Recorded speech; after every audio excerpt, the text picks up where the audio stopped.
Kalau kita perhatikan Al-Quran, Bapak Ibu Saudara sekalian, ternyata 2/3 ayat di dalam Al-Quran itu berbicara soal kisah, berbicara soal cerita, berbicara soal masa lalu. Manalah mungkin kitab yang luar biasa ini yang merupakan mukjizat terbesar dari Nabi Muhammad SAW membicarakan soal masa lalu ketika masa lalu itu tidak menjadi wayang putih. Karena memang orang-orang yang mampu menangkap pelajaran dari kebajikan, dari kebaikan masa lalu adalah orang-orang yang mampu menatap kehidupannya di masa yang akan datang. Karena itu di dalam Al-Quran disebutkan wal tanzur nafsum ma qaddamat liwat. Kita diminta untuk memperhatikan sejarah kisah perjalanan di masa yang lalu. Saudara sekalian yang dirahmati Allah Subhanahu wa taala, dari belajar memperhatikan sejarah kita akan bisa belajar. Salah satunya adalah ada orang-orang yang tertentu ternyata saudara sekalian mampu mengajukan proposal kepada Allah terkait dengan takdir kita. Jadi ada keterlibatan orang-orang tertentu mengenai takdir kita. Dalam sejarah bisa kita temukan orang yang dimaksud adalah orang tua kita, terutama adalah ibu.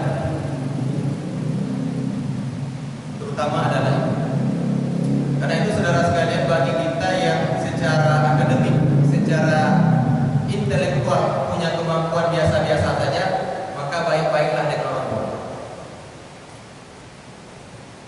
Kalau kita tidak mampu menjadi orang yang luar biasa secara intelektual, maka jadilah orang yang beruntung. Dan orang tua, terutama ibu, bisa mendatangkan keberuntungan terhadap kita. Dalam sebuah riwayat disebutkan ada seorang laki-laki yang rajin beribadah di zaman Bani Israel dulu. Setiap waktu diisi untuk ibadah. Suatu waktu ibunya memanggil. Nama laki-laki yang dimaksud di sini adalah Jurex. Mungkin saudara sekalian pernah mendengar kisah ini memang karena memang kisah ini lazim diperdengarkan oleh Ustaz. Tetapi kita mesti mengulang-ulang sejarah ini karena menjadi poin yang penting untuk kehidupan kita yang lebih baik. Jadi suatu waktu ibunya memanggil, "Ya Jurex." Jurex ini dengar, cuma kemudian dia tetap melanjutkan ibadah. Lalu kemudian sang ibu memanggil untuk kedua kalinya, "Ya Jurex." Sama Bapak Ibu Saudara sekalian, panggilan itu juga tidak ditanggapi oleh Jurex. Maka sampailah pada panggilan yang ketiga, "Ya Jurex." Sama, dia tetap melanjutkan ibadahnya, dia tetap melanjutkan sholatnya. Lalu kemudian ibunya berdoa sampai terucap di mulut ibunya, "Engkau tak akan mati sampai bertemu dengan wanita dunia suci. Engkau tak akan mati sampai bertemu dengan pelacur." Orang yang rajin ibadah mana mungkin bisa dipertemukan dengan seorang pelacur wanita dunia suci. Tapi beginilah agama Bapak Ibu Saudara sekalian, karena memang ada hal-hal tertentu di dalam agama itu yang tidak rasional, yang tidak masuk akal. Karena tak masuk akal lah maka dia disebut agama. Kalau semua hal di dalam agama itu masuk akal maka dia bukan agama.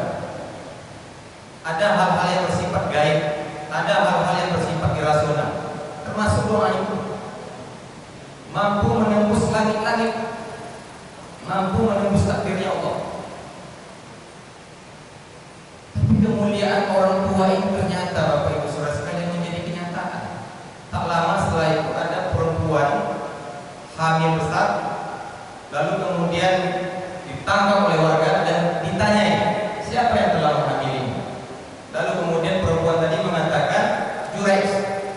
Alangkah terkejutnya Pak, karena orang menganggap jurek ini ibadah. Pak Imam lah, kalau dalam bahasa hari ini, wah ini parah nih, ini parah nih. Nah tapi ya pada umumnya manusia biasa begitu Pak. Ketika hal-hal itu terkait dengan hal-hal yang negatif, langsung divonis ayah nih. Maka kemudian orang berbondong-bondong ke tempat ibadah jurek, dibakarnya Pak tempat ibadah. Padahal bukan dia.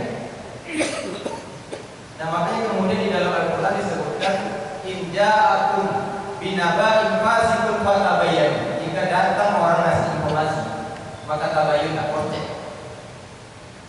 Tak semua informasi datang Pak benar adanya, karena fitnah terkadang menjadi bagian yang tidak bisa terlepas dari penyampaian informasi.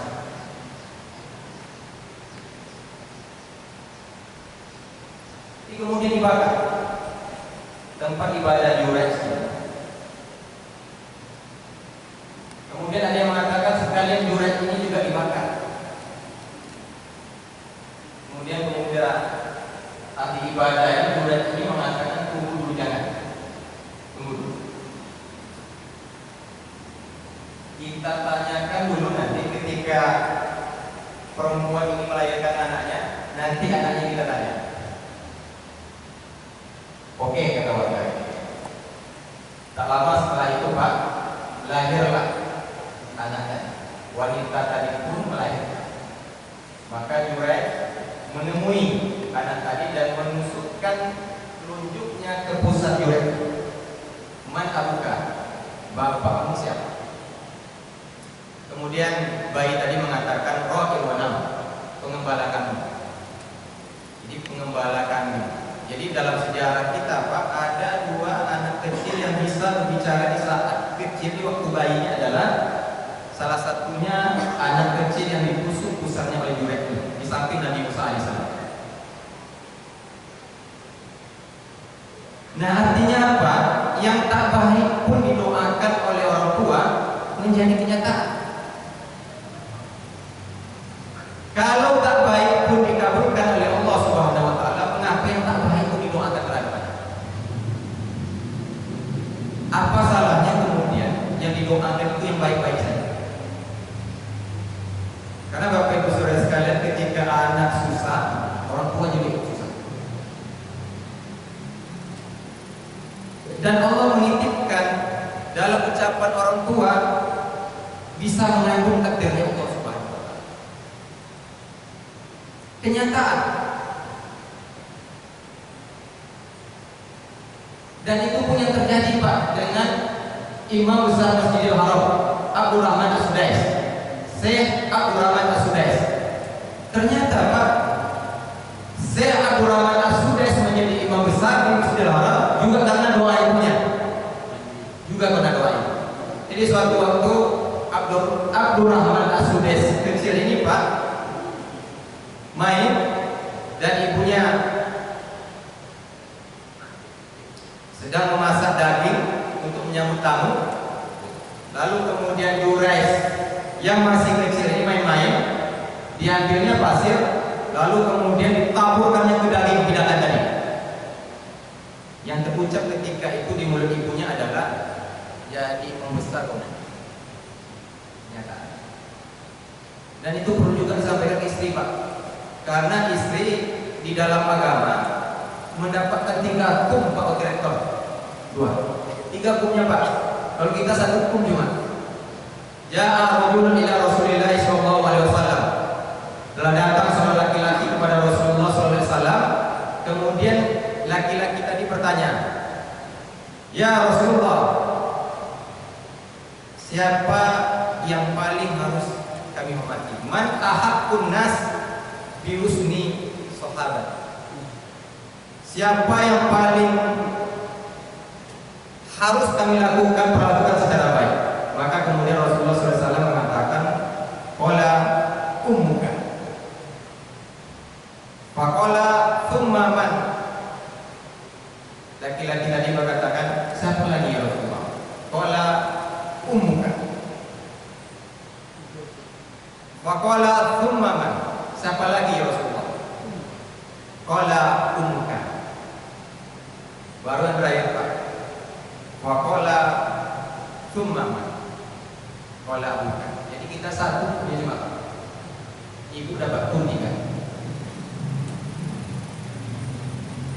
kehebatan itu.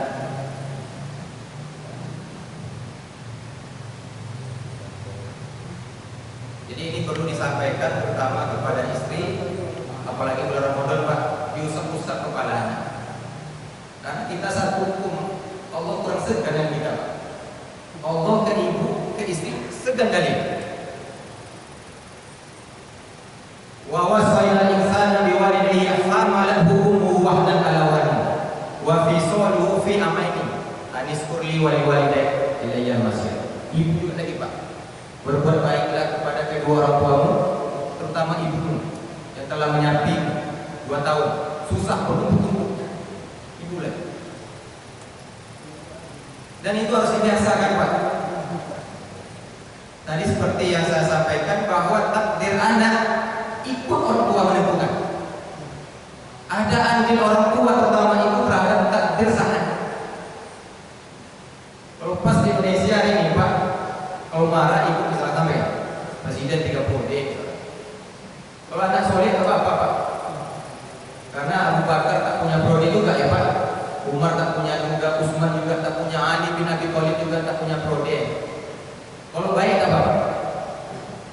Kalau marah jadi Buya Hamka.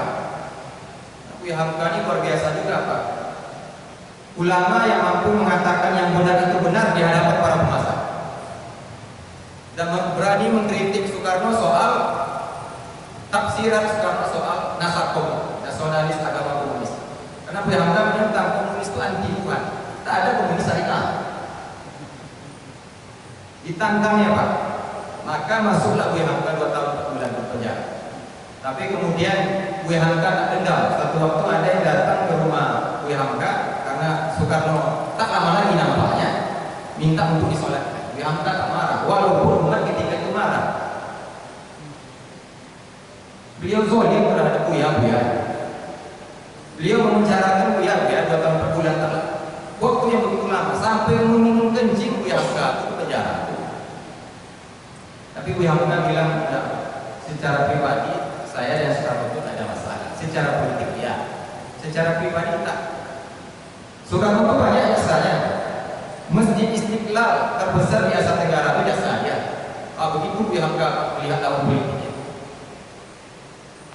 Kalau tak sempat di penjara maka tak selesai tafsir Al-Azhar yang mengantarkan Buya Hamka mendapatkan doktor honoris causa. Walaupun hari ini orang mudah saja ngasih doktor honoris causa. Karena Buya Hamka mengatakan dalam tafsirnya itu, tafsir Al-Azhar baru diselesaikan 2 juz di luar Pak. Juz 28 dan 29, berarti juz 1 sampai 27 dan juz 30 di penjara. Macam Habib Rizik juga Pak, di penjara dia menjadi disertasi. Dan itu penting.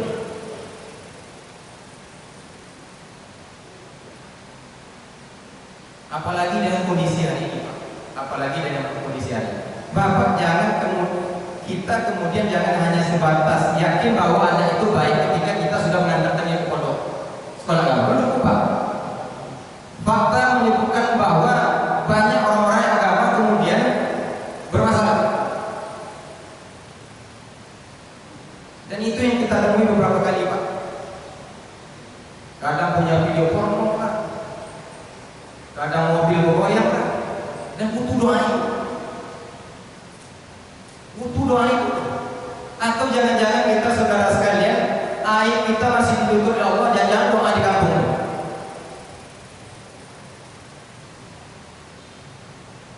Tahun sekali berdoa di mobil itu bergoyang, langsung ketahuan. Mungkin 4-5 kali tak ketahuan. Mungkin jangan doa dari orang tua. Ya Allah, lindungi anak. Allah itu segan ibu Pak, segan. Beberapa ayat di dalam Al-Quran selalu digandengkan dengan Allah dengan orang tua. Wattaqullah wa la tusyriku bihi syai'an wa bil walidayni ihsana. Termasuk ayat wa wasaina insana tadi. Penting.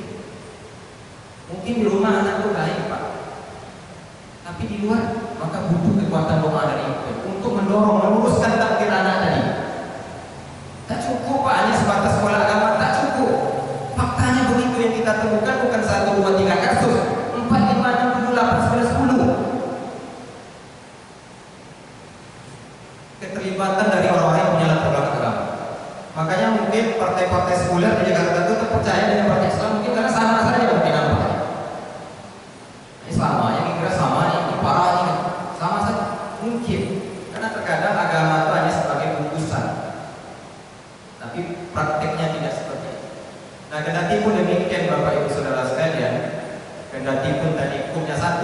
kuat, bukan berarti ayah itu tak punya tempat Pak SBY, punya tempat juga.